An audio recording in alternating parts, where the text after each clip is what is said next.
ជំរាបសួរបងប្អូនទាំងអស់គ្នានេះជារបៀបធ្វើបុកល្ហុងអំពិលខ្ចីចាបុកល្ហុងអំពិលខ្ចីនេះជារបៀបបុកល្ហុងបែបខ្មែរយើងសម័យបុរាណបងប្អូនដោយសារពីមុនអត់មានទឹកប្រហុកទឹកកាពិអីទេអញ្ចឹងគឺបុកតែរបៀបនឹងឯងហើយឆ្ងាញ់ណាស់បងប្អូន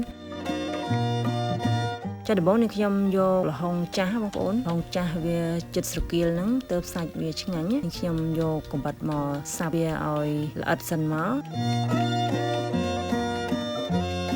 តពីសាប់វារួចរាល់ហើយទៅនឹងខ្ញុំយកកបិតមុខ2យកវាមកឈូសស្ដាង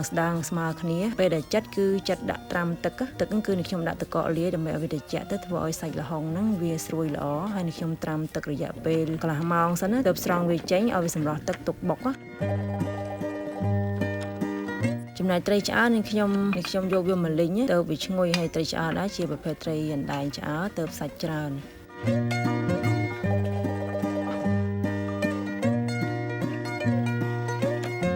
រួចនេះខ្ញុំយកអំពិលខ្ចីខ្ទឹមសនិងម្ទេសយកវាមកបុកចូលគ្នាហើយដាក់ប៊ីចេងចូលមុនគេមកដើម្បីកុំឲ្យបុកទៅវាខ្ទាតណា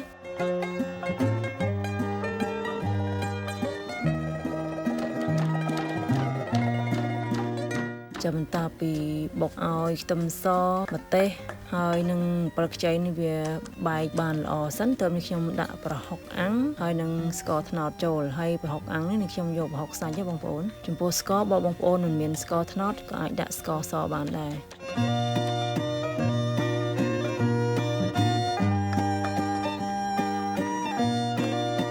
តាមទៀតខ្ញុំដាក់ត្រីឆ្អើរចូលតែម្ដងហើយនឹងមានសណ្តែកដីលីងហើយខ្ញុំទុកខ្លះបងប្អូនសណ្តែកដីលីងពេលដែលយើងចិត្តហូបទៅខ្ញុំរោយវាពាក់កណ្ដាលទៀតអញ្ចឹងតមកបុកសណ្តែកដីលីងហើយនឹងត្រីឆ្អើរហ្នឹងឲ្យវាបានបែកមកល្មមសិនមកទៅនេះខ្ញុំបន្តដាក់សាច់ល្ហុងចូលចាចំពោះរសជាតិបុកល្ហុងនេះកុំយកផ្អែមបងប្អូនយករសជាតិរៀងប្រៃជូរ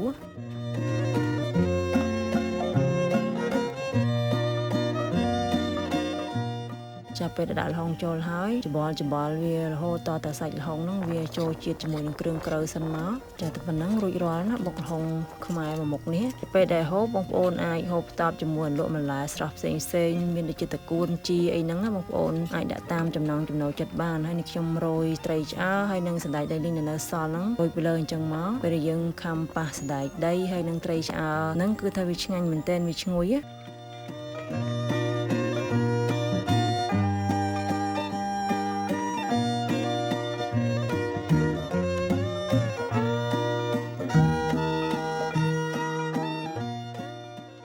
ចានេះតំណងណាចាអញ្ចឹងវីដេអូរបស់នេះខ្ញុំក៏សូមបញ្ចប់ត្រឹមហ្នឹងដើម្បីទទួលបានវីដេអូថ្មីសូមបងប្អូនចុច follow page និង subscribe YouTube channel របស់នេះខ្ញុំម្នាក់មួយផងចាសូមអរគុណសូមជម្រាបលា